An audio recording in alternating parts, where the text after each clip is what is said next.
Hey, it's your girl, Coach Carmel. Welcome back to my channel. Thank you for being here. Thank you for subscribing, and thank you for sharing this out as I make my way to 1,000 subscribers and as I prepare myself for the masterclass, the free masterclass that I'm offering. Details below, so make sure that you check it out. Let me see if this is a little straight.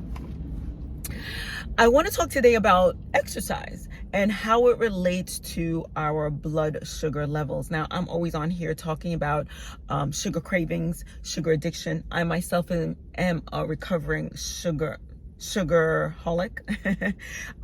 I myself am a recovering sugar addict.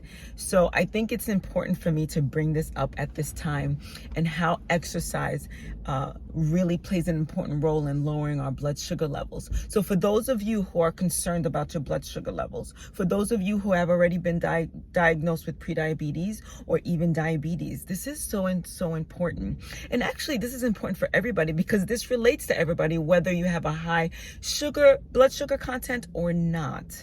So what happens? Every time we eat, no matter what we eat, we get a spike in our blood sugar levels. It's going to happen no matter what. That's not the bad part about it, the problematic part about it. Where the problem occurs is when we have too deep of a spike and a sharp come down, a sharp crash. That's where all the problems happen. Inflammation, free radicals, all those things that you hear about that are detrimental. I'm not going to get into any of those right now.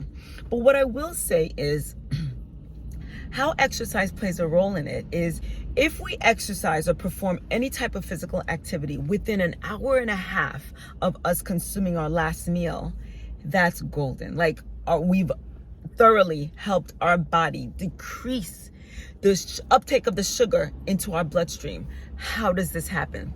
I'm glad that you asked. Every time we eat, again, we get an influx of sugar into our bloodstream. And oftentimes what happens is that insulin pretty much takes care of the whole situation. It takes all the sugar molecules that's entered our bloodstream and it escorts it into our cells so that we can use it for energy. But when we're exercising, the body understands that, oh, wow, they're exercising right now. They need energy right now. We're not going to wait for insulin because we need to get the energy into the cells in order to support that type of movement. So our body doesn't wait for insulin to do its thing. Our body automatically takes the glucose molecules and puts it into our cells so that we can move and function and continue with our workout. Whether that workout is a weight training session, whether it's walking, running, gardening, cleaning, no matter what it is, our body understands that there's movement happening and that it needs energy. And that's the beauty of it. And the reason why it's important to do it within an hour and a half is because that's generally, for the average person, the amount of time that the digestive system releases all those glucose molecules into the bloodstream. Then insulin is signaled to come out to the rescue and escort those sugar molecules into the cells. So that whole process is about an hour and a half. So what we want to do is we want to catch it before that hour and a half window is closed so that we can take care of how much energy enters our cells. And in that regard, we can actually control how far our blood sugar spikes and what happens to that sugar. It's incredible the way the body works.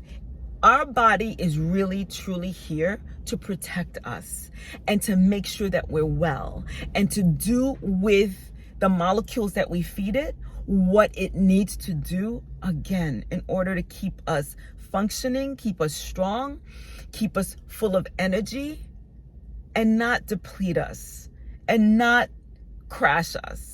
Our body loves us and wants us well, and that's that. So here's the best part.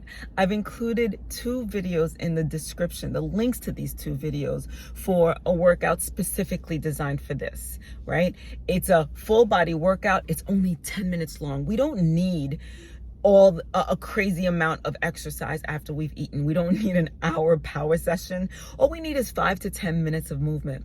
And the workouts that I've provided in the description are 2 10-minute workouts, total body workout. You can use it with weights or you don't have to at all. It's just to get the body moving, to get the body understanding that, hey, listen, they're working out, they need some extra energy. Let's take the sugar from the food that she's just consumed, put it into her muscles or into his muscles, and make sure that we can support their current bout of exercise.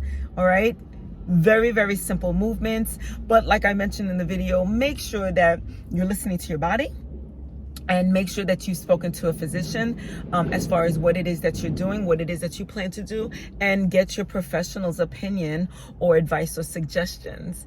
And so with that said, don't forget to register for my upcoming masterclass, Savvy and Sugar Free. It's my 5 steps on what I had to do in order to recover from my sugar addiction. I would love to see you there as I share the pointers and the tips, the good, the bad, the ugly, and hopefully you walk away with better insight on why whole food plant-based really truly worked for me, and what role that plays in your current situation or in the situation of somebody that you know and love. Thank you for watching. I'll see you tomorrow. Ciao, ciao.